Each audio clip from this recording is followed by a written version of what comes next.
What's up everybody? Today I'm going to be starting to make some arrows. I just ordered a dozen arrows from Deer Crossing Archery.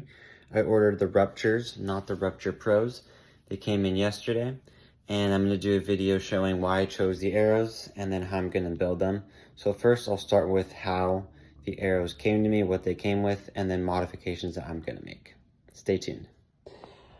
Alright, so these arrows, I order them to be spine aligned. It's an extra $10, and what they do is they use a ram tester to find the spine of the arrows, and then they print with that little arrow mark. That's going to be the spine, so that's where I'll be putting my cock fin.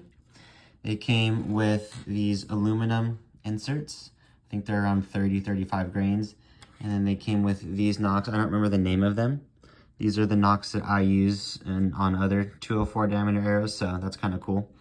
And I go with white whenever I choose anything. So I'm going to be fletching them up with 3 super saber vanes, not the saber minis, because I shoot fixed blades, so I like a little bit of extra height for steering. And what I'm actually going to do is with these vanes, since they're so short, I can actually cut these 7-inch wraps in half, and then I can use 1 wrap to fletch 2 arrows. So all I need is actually half a dozen wraps, and I can be ready for a dozen arrows. I ordered the Ruptures, not the Rupture Pros, which is 6/1000 straightness. And in talking to Daniel, he's one of the founders, him and his wife actually own this company. He said that the 6/1000 are usually much less than that, closer to like 3/1000. But because he has to buy the arrows to get as many made as he would like, he has to buy all of them. And because of that, there's going to be the occasional 0.06. One thing to also note is I could have had these cut at 27.5 inches. So they're a little bit on the shorter side. And as you cut arrows, what happens is they actually become a little bit more straight, especially if you cut them from the wobbly end.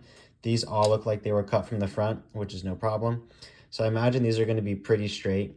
I've never been able to shoot well enough to notice if I'm out shooting the straightness of my arrows, and I can shoot sub 4-inch groups pretty consistently at 70-80 yards. So maybe other people can, but I certainly can't tell, especially when they're cut down so short.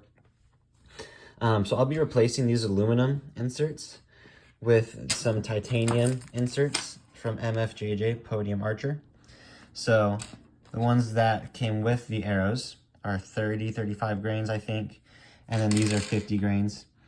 These are great. I love using them. I can broadhead tune my arrows pretty easily with them. And I like that I can have shorter arrows, which are going to be more aerodynamic. Because like if I was going to use an iron will collar, the collar actually would come back an inch. So I would have to have arrows an inch longer, so that way that collar does not hit my rest when I am at full draw. I will be using Kimsha hot melt. I recently got a heat gun, so that'll be great as I put these in. And what I'll probably do is I'll go ahead and put some iron will broadheads on. Those are the broadheads I like. And I will be indexing these inserts, so that way I have a maximum clearance from the shelf with like my iron will wide. And that's going to be horizontal, so I'll show you all what that looks like. But what I'm going to do first is I'm going to go ahead and put these nocks in after I make sure to square the ends. And to square the ends, I'm going to use the G5 ASD flip.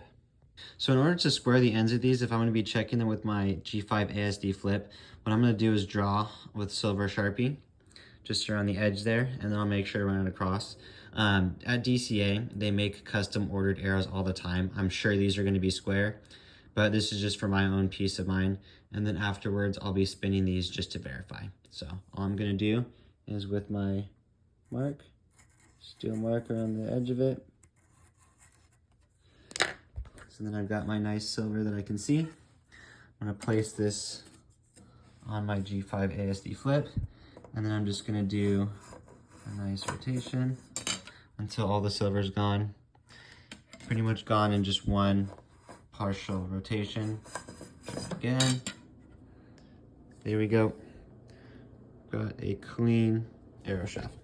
So those came out pretty square. I'll do that to both ends on all 12 arrows. before I put my nocks on, and then before I go ahead and put my inserts in. Once I got both ends squared, I went ahead and installed the nocks, and then I put each arrow on my bow with the rest up, so that way I could make sure that the nocks were perfectly lined up. There we go. We're perfectly lined up with that spine line mark there. The reason I do that is because the archer's paradox, the arrow when it comes out of the bow flexes vertically. So that spine line is the stiffest part of the arrow. So I want that to be what is being flexed against as the arrow leaves the bow.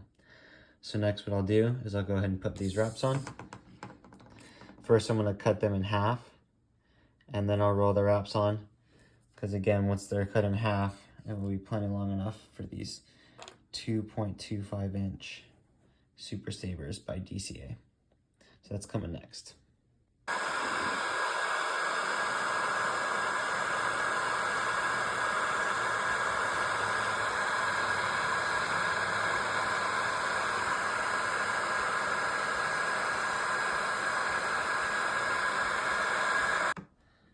And then I got my inserts in using hot melt. You can see a little bit of the hot melt glue still on the inserts.